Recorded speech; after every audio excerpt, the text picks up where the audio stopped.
Everyone যিসকল banking এস্পিৰেণ্ট হয় তেওঁলোকৰ বাবে মই আৰু এটা নটিফিকেশ্যন লৈ আহিছোঁ। এইটো হ'ল ভাৰতৰ এটা চৰকাৰী বেংক যাৰ নাম হ'ল বেংক অফ বৰোদা। এই বেংক অফ বৰোদাতে এপ্ৰেণ্টিছৰ বাবে এটা নটিফিকেশ্যন আহিছে আৰু যিসকলে বেংকিঙৰ প্ৰিপেৰেশ্যন কৰি আছে, নলেজ আছে, তেওঁলোকে এই এক্সামটো দিব পাৰে।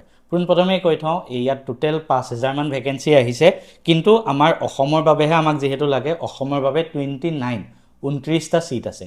আপোনালোকে বিভিন্ন জিলাৰ বাবে এপ্লাই কৰিব পাৰে আৰু এই এক্সামটো পোনপ্ৰথমে কৈ থওঁ, এই এক্সামটো দিয়াৰ পিছত 1 বছৰৰ কাৰণে আপুনি বেংক অফ বৰোদাত এপ্ৰেণ্টিছ হিচাপে থাকিব পাৰিব।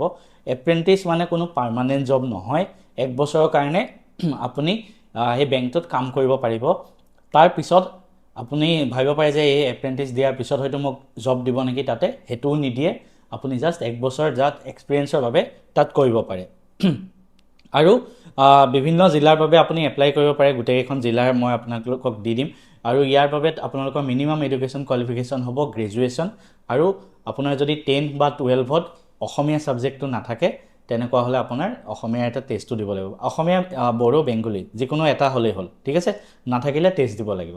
20ৰ পৰা 28 বছৰ ইয়াৰে এজ লিমিট হয়, এজ ৰিলেক্সেশ্যনো থাকিব। আৰু মান্থলি ষ্টাইপেণ্ড দিয়া হ'ব আপোনাক 15,000 টকা প্ৰত্যেক মাহে। ইয়াৰ বাহিৰে আপোনাক একো এলাউঞ্চ দিয়া নহয়, যেনেকৈ বেংক এমপ্লয়ীক দিয়া হয়, তেনেকুৱা একো এক্সট্ৰা এলাউঞ্চ নাথাকে। 15,000 টকা মাহে আপুনি লাভ কৰিব। আৰু ইয়াৰে চিলেবাছ হ'ল 100টা প্ৰশ্ন আহিব। তাৰ আগত মই কৈ দিওঁ, এই এক্সামটো দিবৰ বাবে আপুনি কোনো এক্সাম চেণ্টাৰত যাব নালাগে, আপুনি ঘৰতে বহি এই এক্সামটো এপিয়াৰ কৰিব পাৰিব। জাষ্ট আপোনাৰ ষ্টেবল ইণ্টাৰনেট কানেকশ্যন থাকিব লাগিব বুলি লিখা হৈছে, আৰু যোনটো লেপটপত বা কম্পিউটাৰত দিব তাতে কেমেৰা থাকিব লাগিব, যাতে কেমেৰাটো অন হৈ থাকে। ইয়াৰ পিছত এটা লেংগুৱেজ প্ৰফিচিয়েঞ্চি টেষ্ট আৰু ডকুমেণ্ট ভেৰিফিকেশ্যন হ'ব। আৰু ইয়াৰে এক্সাম পেটাৰ্ণটো মই কৈ দিওঁ আপোনালোকক একবাৰ। এক্সাম পেটাৰ্ণটো হ'ব 100 নম্বৰৰ, আৰু তাতে জেনেৰেল এৱাৰনেছ আহিব 25, ইংলিছ 25, ৰিজনিং 25 আৰু কোৱাণ্ট 25, তো টোটেল 100। বেংকিং এক্সামৰ পেটাৰ্ণেই হয়, কোনোবাই যদি দিব বিচাৰে দিব পাৰে। বাট আকৌ কৈছোঁ, এপ্ৰেণ্টিছ মানে পাৰ্মানেণ্ট জব নহয়।